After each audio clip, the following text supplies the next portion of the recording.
I'm Woodie Cain. And I'm Robert Daley. And I'm Chris Whittington.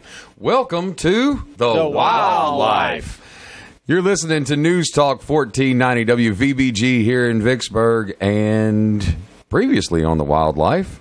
Wait a minute. This is our first show. Let's get to the introductions He's thing. hallucinating again. Yeah, I am hallucinating. To my left, you're right, Woodie Cain. To his left, you're right, there's Robert Daley. Let's let you get to know us. Woody. To my left is you. I'm Sliss Dexick. Don't worry about that. Okay, all right. Tell me about yourself, Woody. Tell the audience who you are, what you do. Well, my name's Woodie Cain, and I pretty much just live out of the woods. I mean, I hunt and fish and enjoy it and know all about the outdoors, and gonna give what information I can and pass along what I can to the rest of the folks. Robert? I been hunting all my life. My dad started taking me hunting when I was a little bitty boy. Started me out with a BB gun to teach me gun safety, and he was very tough on me about that. I did not dare let my gun point in the wrong direction. He would come down on me hard, so I appreciate the teachings I got at that young age. And I'm a member of Bucksnort Hunting Club in Claiborne County and grew up down there. And I still love to hunt, love to bow hunt, love to hunt with a rifle, love to call turkeys. You know, if it's outdoors, it's fun. I started hunting when I was a little bitty lad. My brother-in-law, my dad died when I was young, and my brother-in-law started taking me hunting. My uncle started taking me hunting, and got to learn a lot about the outdoors and got a passion for going hunting and fishing. I must admit, I enjoy fishing a whole bunch more than I enjoy hunting. But I still like to get off in the woods when I can. It was a pleasure, and go ahead and let people know we all met through a mutual friend of ours by the name of Paul Ott, who's a name I'm sure most of you in the listening audience will recognize. I was the television and radio producer for Paul for a long time, right up until I lost my leg a couple of years ago. Woody was co-host for almost 5 years. Almost 5 years, yeah. And Robert has been a fan of Paul's show since he was a... Yeah. We looked I was an occasional drop-in. Yeah, and Robert was able to spend a whole bunch of time with us during an off time from his regular job with the brown people. Yeah, brown trucks. The brown trucks. We won't say their name because they're not a sponsor, but Robert drives a big brown truck that carries boxes. That's all we'll say. I think people get the point, right? Close enough. All right, so Woody, letting people know a little bit more about you. One of the things that you're doing today is you're getting back out in the river to run some nets. Yes. So you are a commercial fisherman. Tell us about that. Tell us about that, and what got you into that? Well, I commercial fished. My grandfather commercial fished. My daddy commercial fished. So, you know, I guess I got fish blood running through my veins. I mean, just the fish head, I guess. But you know, it is a way of life. You know, a lot of folks don't realize, but commercial fishing, whether it be in the Gulf or on the Mississippi or what, it is a way of life for people, and it's a hard way of life, but it is a rewarding way of life. You know, we don't punch a clock and work from 8 to 5. You know, so I mean, you fight the elements of cold, wind, rain, heat. All of the above, you know, but, you know, you're in the great outdoors, and you get to see what God blessed you with every morning the sun comes up. Well, when we return, we're going to talk a little bit about turkey season coming up. Well, we're in the middle of turkey season, but, you know, this is Easter weekend, and we're going to talk about turkeys and Easter weekend and a whole bunch of different stuff. So y'all stay tuned. This is The Wildlife right here on News Talk 1490.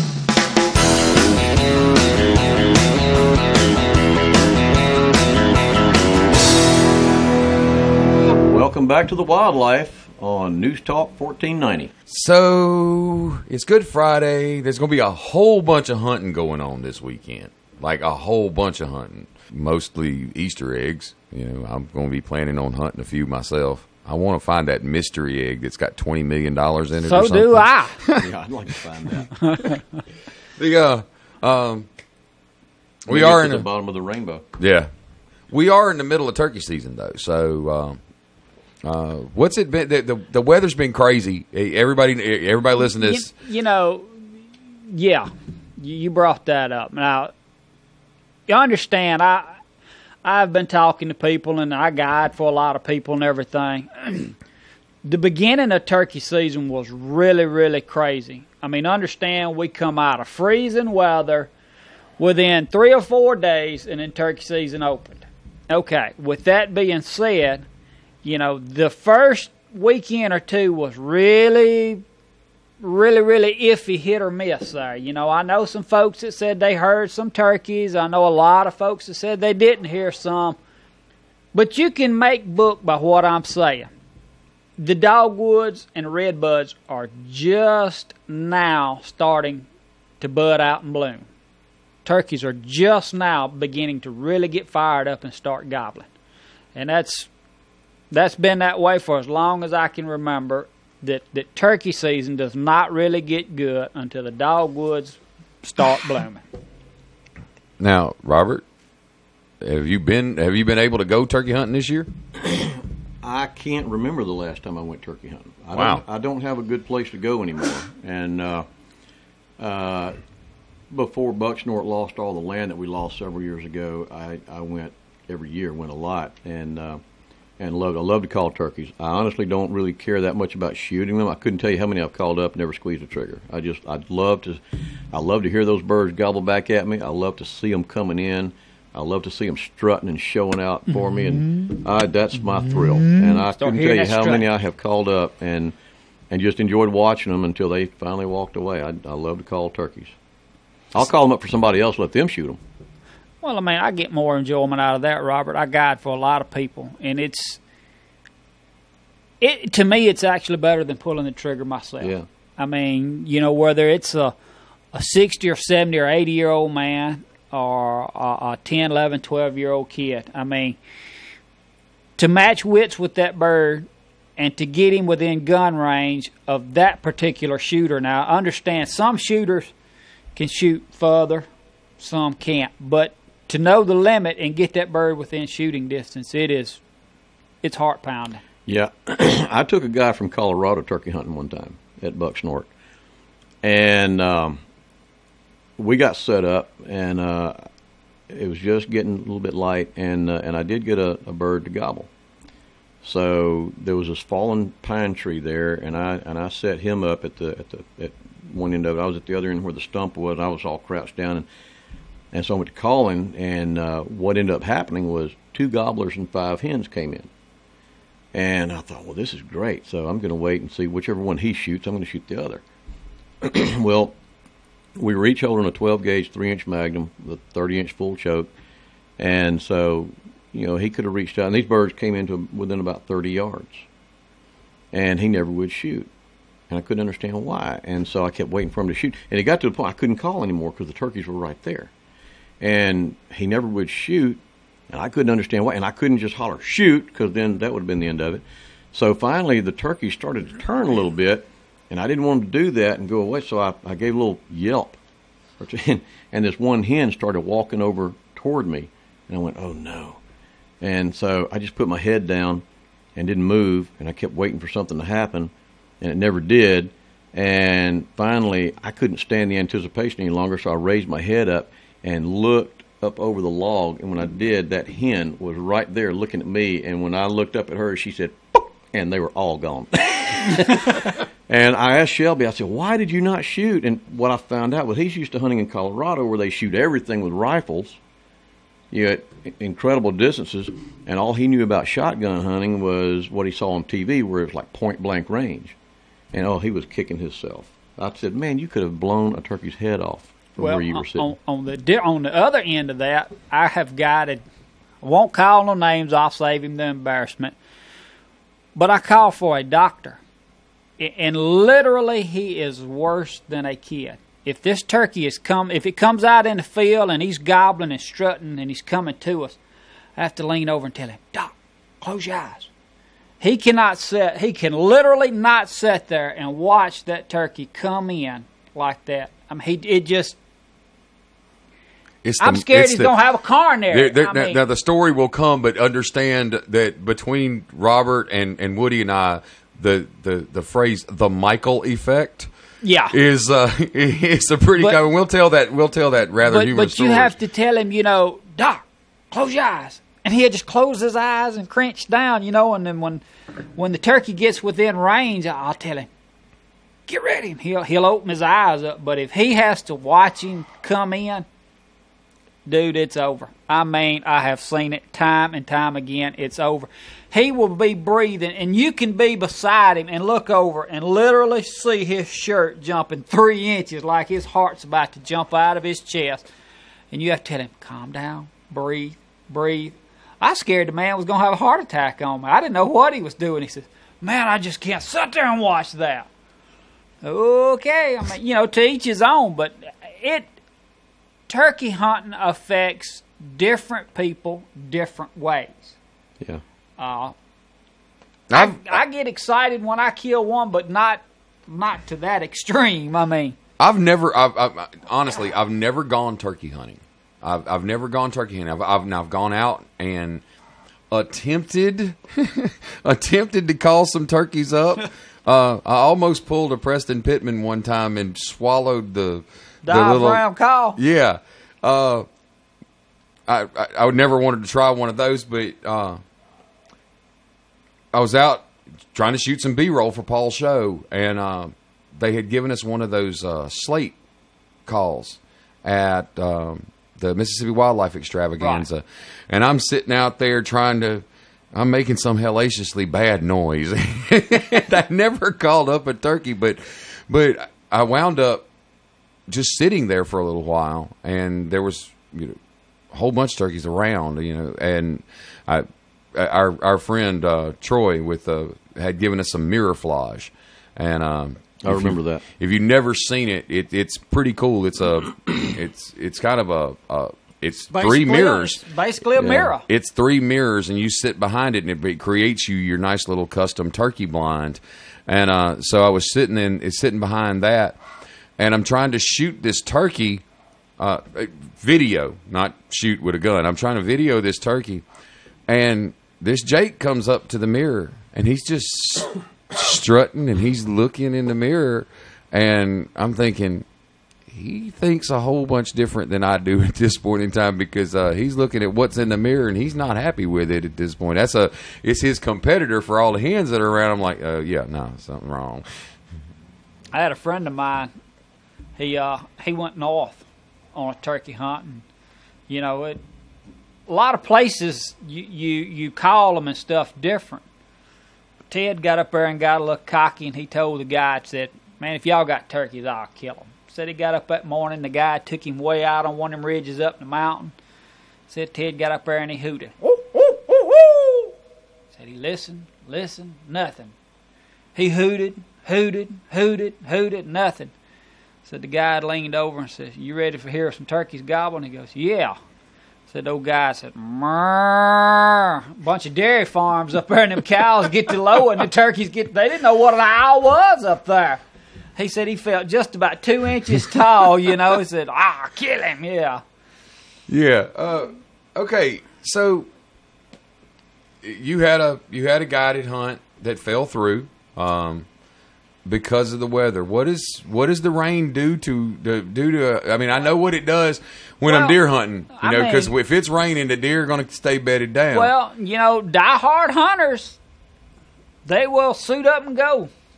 Pouring down rain. I mean, I know some guys that it don't get too bad. I mean, but with turkeys, does it keep them? Does it keep them bedded down like it does the deer, or what? If it's not just pouring down rain, then most of the times you'll go around the fields and hunt them in the fields. They kind of want to be in a more of an open area during the rain so they can see. But me personally, if it's raining, that's just a good time for me to pull the covers back up over my head and tell them, hey, we'll make it another day. Yeah, some of us that have gotten older that are not quite as diehard as we used to be. We've gotten a little weenie-fied in our old age. That's right. We'll see it raining or hear it raining outside and think, I think I'll plug in a good movie. You know, that's when you realize that the coffee tastes better, the house is warmer, the recliner's softer, and you're just not as mad at them as you used to be. I find out a lot more as time goes by. And a turkey hunting video will do just fine. I can call it within gun range every time. Now, okay, there's some small game seasons open at this point in time. What have we got small game hunting? Nothing in small game. We're right now. Mice, rats. Well, yeah, you got mouse season and rat season, but salt and pepper season. But right now, pretty much the only hunting season, is turkey. I mean, you can still do some hog hunting. Hog hunting's 24/7, from what I understand. But there again, the red buds are blooming, dogwoods are blooming, the water's beginning to warm up, the brim are starting to emerge out of the deeps up into the shallow water where it's warming, so they're fixing to turn on. It's fixing to be fishing time, sure enough. Oh, yeah. Yeah, when that water gets a little bit warmer, the crappie fishing will be really good. Of course, I grew up calling them white perch. Yeah. And I hate it when I say white perch and somebody wants to get technical with me and say, well, there's really no such thing as a white perch. Honestly. That's the only fish I know of that has so many names depending on where you come from. In Mississippi, there is such a thing as a white perch, and it looks just like a crappie. That's right. Yeah. But it depends. Like I said, if you're from Mississippi, they're white perch. If you're from Alabama, they're crappie. If you're from Louisiana, they're sac-a-lee. I mean, same fish. You're right. I hadn't heard that word in a long time. Yeah. Paper mouth. Another name they call them. I mean, it's the same fish, just depends on what part of the state or what part of the country you from. The first year, probably 2006, I started producing Paul's show. A guy named Tim Singley and I, who was part of Paul's crew at that point, went over to Lake Fork, Texas. And we're going to go. We've got this guy. He's going to take us on this guided fishing tour of Lake Fork, which is a great place to go fishing for crappie. Okay, I'm the cameraman. I'm kind of new to the whole experience of trying to film from a boat. And film from, because we had two separate boats running, and I'm having to jump back and forth between boats because I'm the only cameraman on this whole thing, and it was kind of a crazy thing. But when we pulled the first fish out, I'm thinking, that's the biggest white perch I've ever seen, and the guy calls it a crappie, and I'm like, that's not a crappie. And if you listen to this, if you watch the show, you hear me say, that's not a crappie. That's a white perch. And the guy starts laughing at me, and Tim Singley turns around and he looks at me, and I've never been afraid to make fun of myself. And Tim looks at me, he goes, Chris, in Mississippi we call them white perch. Over here, this is Texas. They call them crappie. All right, Texas people are crazy. Just call them crappie. We be all right. And he turned around and I never missed a lick. But you go to South Louisiana, they call them sac-a-lee. I've forgotten about that. You're right. Same fish. Just depend. And like you said, in Alabama, they pronounce it. It's spelled Crappie, which is crappie. But they say it. They say it crappie in Alabama. But there again, look at your yellow cat. Or there again, it has a bunch of names. It's yellow cat, tabby, flathead, rock turners. There's all kinds of stuff that you can call fish. I just call them good eating. That's right. That's what I'm talking about. All right, so we got to pay some bills, folks. You are listening to The Wildlife right here on News Talk 1490. Happy Good Friday morning to you and happy Easter weekend.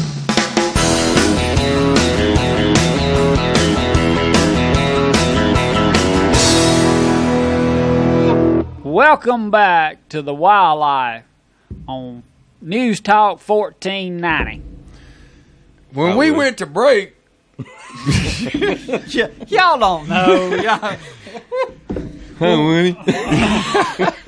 Trust me, folks, it's easier sitting behind this mic and you don't have a camera in front of you. Yeah, it is a whole bunch easier when the cameras aren't pointed at you because you kind of worry about the cameras being used against you sometimes. Especially when the producer is the guy you know that's going to play a practical joke on you. Oh, they can prank you so bad. Who would do that? I don't know. It's some guy. He lost his leg sometime a couple years ago. I know him. He's not really a nice guy. Don't rule out our good friend Jim Fox. No. Either. I never will forget. I got to tell y'all this right quick. Was Listen to the Eagle, and Jim Fox would tell us, who we had on the air.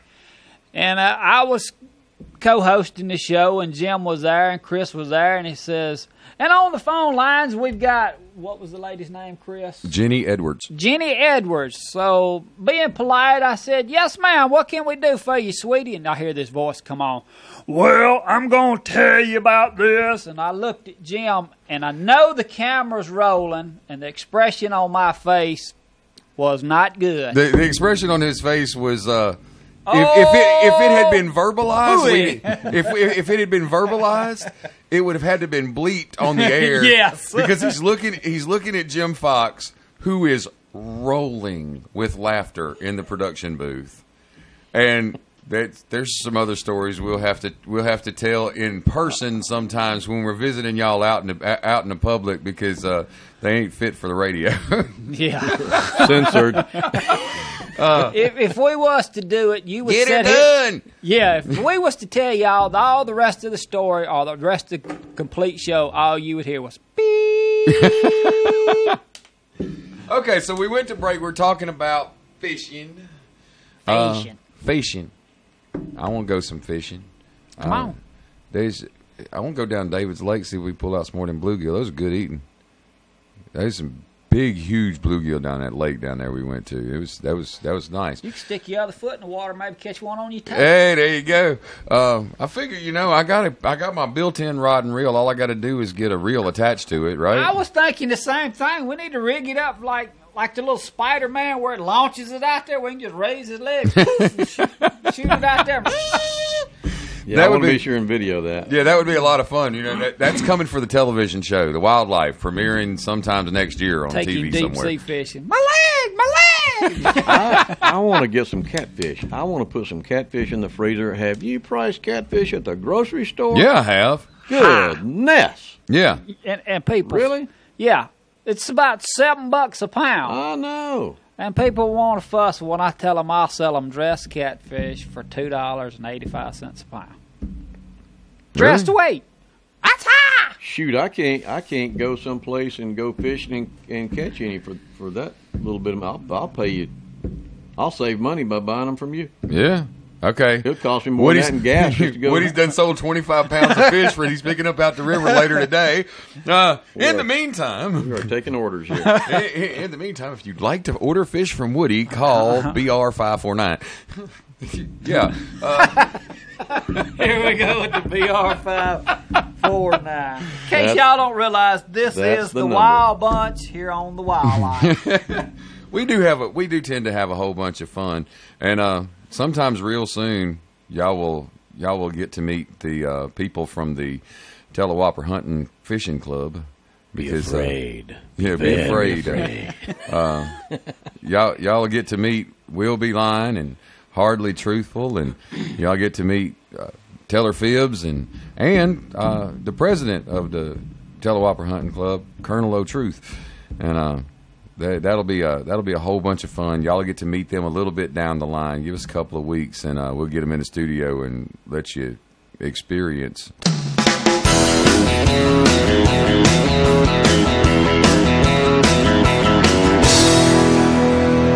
Welcome back to the Wildlife. Woody, we're talking about river stages there. You've been out in the river. Things are kind of hairy for people who are getting out there. Tell us about this. The river is very, very high at this point. So, for the fishermen and boaters that's out there, you need to be aware that river current is very, very swift. There is a tremendous amount of trash coming down, logs.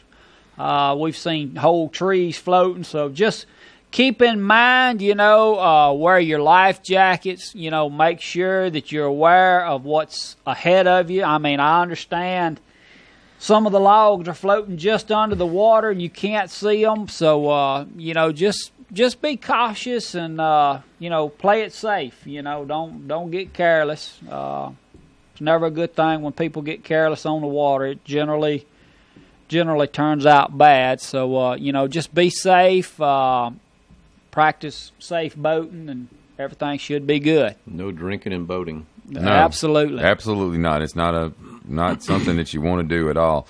Now, tell me what, because I'm kind of an idiot about this. Tell me what the river current does, like in a lake like Eagle Lake. It's an offshoot. It's the Oxbow, right? Right, but I'm not that greatly informed on Eagle how the river current affects it. I'm sure it backs up in there, but some of the lakes like Butler Lake we fish, Browns Lake, where it's an old oxbow and the river actually is running through it. The current is really, really swift in them right now, so it's hard to fish, but the fishing is good.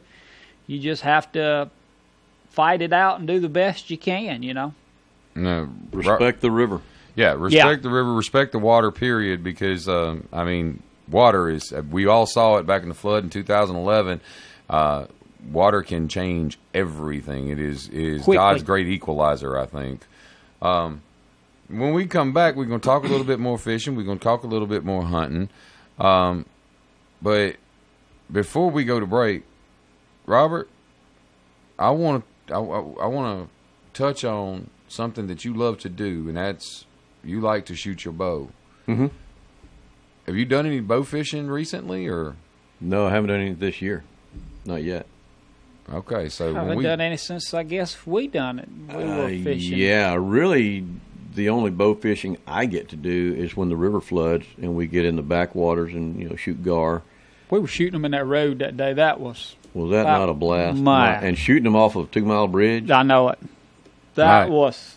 That was about the most fun you can have with your clothes on. Let's talk about that when we come back from break. You are listening to News Talk 1490 WVBG in Vicksburg, and this is The Wildlife with the Wild Bunch.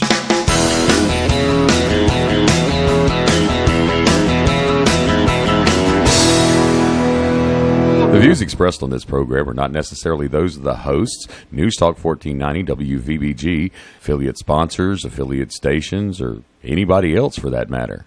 If they ain't, they should be. We're talking about fishing, but as we were talking during the break, some stories should be left for in person and not on the radio. Amen. Very true. There's another disclaimer. Not all the stories we tell on this show are necessarily true, but. Never mind. That's my story, and I'm sticking to it. Sometimes opportunities when high water are around present themselves. Well, that we were on some. Use it. We were on some private property and was on a bridge, and the water was like 4 foot under the bridge, and we was just we was having a field day shooting Asian carp. We were having a blast during the flood.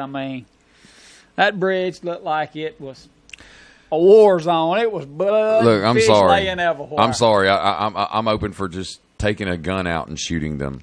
I got hit. I'm out on Eagle Lake filming with the flood, and Martin Pace is he and I are sitting in we're sitting in a boat, and all of a sudden, whap, right in the side of my head, blessed fish jumps out the water, and I'm like, what the heck was that? Of course, my language probably was a little more colorful at the time. Really, what you said? Really? And Martin said, "That's a fish, Chris." I was like, "No, yeah, yeah." Gator season was tremendously bad. Was it? Yes, you would be going down through places, and I thought I had broke some ribs when I had one hit me in my side right there. This thing weighed probably about 35 pounds. If I'd have been going any serious speed, he'd have done some serious damage. Yeah. There again, water's up. Be careful. Fish knock you out of a boat. I am seeing people actually wearing football helmets. Really? Yeah. Yes. You seen the video of the guy sitting in the boat wearing the football helmet and catching the carp with a landing net as they come through the air? Really? You seen that? Yes. I mean, fun. it's I've got to look that one up on YouTube. It's good. Yeah. it is unreal. I mean, the Asian carp is a very, very evasive species, and they have really taken over. You want to see just how much? Get on YouTube and look up Carp Madness. Carp Madness. Carp Madness. All right, folks, y'all hear it. Get on YouTube and look up Carp Madness. They are so bad in Kentucky Lake that they actually have the first annual. Well, this will be the third one they're having. The third annual commercial carp fishing contest. You want to see some big loads of fish come in. You see these big commercial fishermen come in. They'll have their boats loaded. They're big weigh in. They come in. They weigh in. I mean, some of these guys will be coming in these boats with 15, 20, 30,000 pounds of fish at a time. Oh, wow. Yeah. And, you know, big prize money, big payout. It's Now, are the fish good eating? You know, I hear a lot of things. I hear a lot of them saying that they're filleting them out and smoking them, and they're really like smoked salmon, and they're really good to eat. Me personally, I say there's better fish out there. But, I would like to see a market for them somewhere. But there's an abundance of them. Oh, there's thousands of them. So Now, they were not originally native to this country. They were brought here and introduced, but I don't remember why. they were brought here and introduced in lagoons and catfish ponds and stuff like that. When they clean them out in these lagoons and all, they would turn them in. They would eat all the algae and the bottom trash up. Okay. They are non-productive in still water. But when the great flood of 2010, 2011 came, and it flooded everything, that's when they found out they're very productive in running water. Now they are everywhere. You mean reproductive? Yeah. Reproductive. And they like to play. Yeah, buddy. And look, and from the numbers of them, a lot. Okay, now I've eaten grass carp, and it was good. Grass carp, what about silver Asian carp carp? is good. There again, I'm hearing a lot of people saying that they're filleting them out, and one guy smoking them just like salmon. A lot of people are saying they're filleting them out and putting lemon pepper and doctoring them up this way and that way and putting them on the grill. After you get 4 pounds of slime off of them when you're well, that's part of it. But that is the slimiest fish. A lot of people are saying they're really great to eat. To me, I catch more eatable fish than an Asian carp. So maybe it depends on how hungry you are. I guess. Now I'm gonna tell you something. All right, listening audience, listen up. Woody married way over his head. Way over my head. Yeah, he married way over his head, and his wife, Vesey, is one of the finest cooks you will ever come across. Makes a mean cobbler, too. Makes a mean cobbler, but I'm going to tell you what. My favorite thing that she makes is beaver chili. I'm going to tell you what. I haven't had that. You are missing something right there, brother. Well, Woody's a trapper as well as a commercial fisherman, and I mean he really does live in the woods. You have to drive about 30 miles out into the woods to go get to Woody's house. They pump sunshine into his place. I tell you what, summer's coming, hot weather, and it'll be time for Woody and Vesey to make their peanut butter ice cream. Oh, I know. It's so good. Gosh, if that stuff was any better, it would be a controlled substance. Man, y'all don't get me started on that. Anyway, the point I'm trying to make here is if there's a person on this planet that could make Asian carp taste good, it's Miss Vesey sitting over here. So, I'm kind of interested in what Vesey would come up with as a recipe. I may try some and see, just to see what it. I've never tried it, but I may try some and see what she can do with it. I'd like to see what it tastes like smoked. Most fish taste pretty decent smoked. It's something for somebody else to discuss at the table.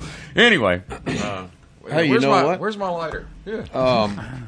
It's not only turkey season, and it's not only coming into crappie season. It's also 3D archery season. Yes, That's right. is. We got 3D shoots going on. Yeah. Y'all know that I'm a member of Southern Traditional Archery. Yeah. I shoot traditional archery. I don't. People ask me all the time. They say, "When did you start shooting a bow?" And I can't remember that far back. Whenever I was old enough to hold one of those little bitty kitty bows with the little rubber stoppers on the arrow. Yeah. And then got a little older, and my parents got me one of those Ben Pearson jet bows, a little fiberglass bow that shoots left or right-handed. And then when I was 11 years old, I was at the deer camp with my dad. We went down there to squirrel hunt. And I saw a recurve lying on a bunk bed and had broadhead arrows on it. I asked my dad, I said, "What's that?" He said, "That belongs to one of the bow hunters." I said, What do you mean?" And he explained to me that people bow hunt. They hunt deer with these. And then I got to know some of the bow hunters, and I said, "Well, I want to do that." And so I started bow hunting when I was 12 back in 1972, and we didn't have compounds yet. When the compounds came out, I was one of the last people at Bucksnort to get one, and I shot a compound for 16 years. But then back around 1990 or so, I went back to traditional, and I've been shooting my recurve ever since and absolutely love it. So we've got 3D shoots going on right now this time of year. Got our first big shoot coming up the third weekend in May up at Enid Lake, and we call that the Jerry Pierce Memorial Shoot. And then the last weekend in June, we have our charity shoot for the Catch a Dream Foundation. So it's that time of year. It is, and I'm going to tell you, I can say I've had the privilege of going on some 3D shoots with you. I have not shot very well. No, you didn't hit very well. You shot I shot excellent, but I am a professional shooter. The hitting part's what I have a problem with, but the camaraderie. When Woody pulls a bow back, make sure that the trail that you're shooting on doesn't like loop back around, because somebody sitting and shooting at the target on the other side might get hit in the keister. It was more laughing going on through there. We had fun. We did. We always do when we go on them. There's great fellowship at these shoots. You know, there'll be a group of maybe 4 or 5, 6 people, whatever it is, that goes out on the range together to shoot. And, you know, we pat each other on the back when we make a good shot. Squeal like hogs and make them miss. Yeah, and we rib each other when we make a bad shot. You know, like my good friend Rusty Wright lives up at Marks, Mississippi. There have been times when somebody will miss an entire target, and the arrow just sails out through the woods, and Rutch will say, "Well, you had good arrow flight."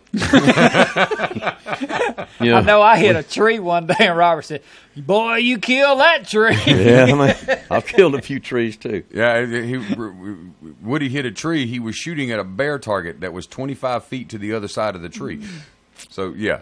Like he said, he's a professional shooter as to hitting. He's got problems with it. Well, I mean, understand now, a lot of these targets are set up in actual hunting scenarios. I mean, they're not all out in the. If this is your first time ever going to one, understand they're not going to be in a field where you have wide open shots. I mean, right. You have to shoot through.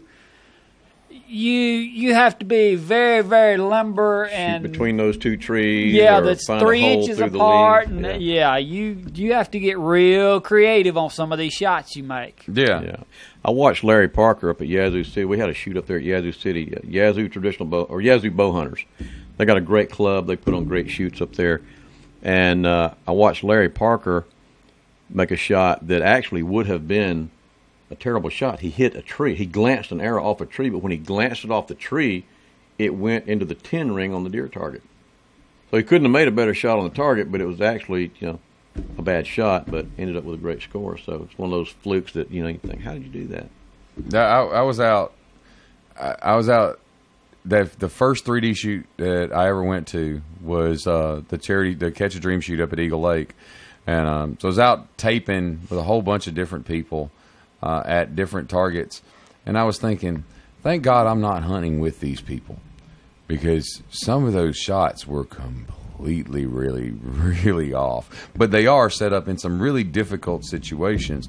I remember there's this one where you basically have to be on the ground shooting horizontal to get the shot at all, to be able to hit the target at all. Mm-hmm. And that's not a shot, and we've talked about that before, Robert. That's not a shot you're making with a compound bow. No, and there's a friendly rivalry. I want to stress that, a friendly rivalry between compound shooters and traditional shooters. We're all out there having fun, and that's what it's all about. But like I tell people all the time, there are things that you can do with a traditional bow that you cannot and will not do with a compound. And every year at the extravaganza, some young buck comes up and wants to poke his chest out, and when I invite him to come in and shoot a recurve, he'll say, "No, man, I don't shoot those things. I shoot a compound."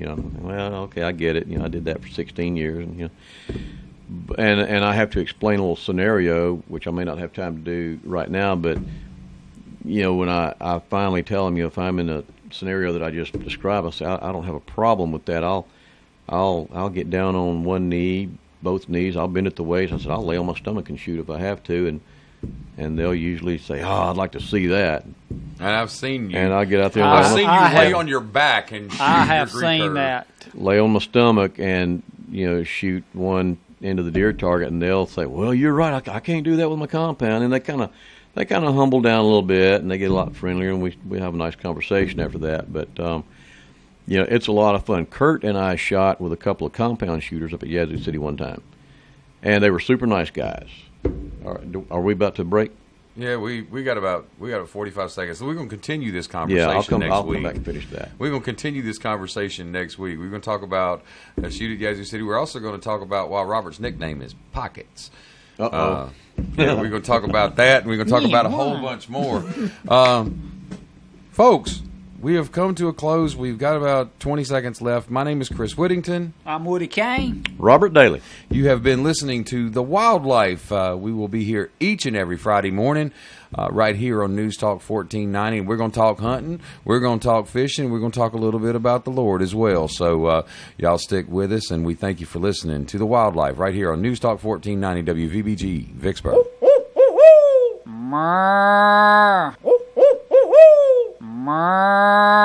That's just a good time for me to pull the covers back up over my head and tell them, hey, we'll make it another day.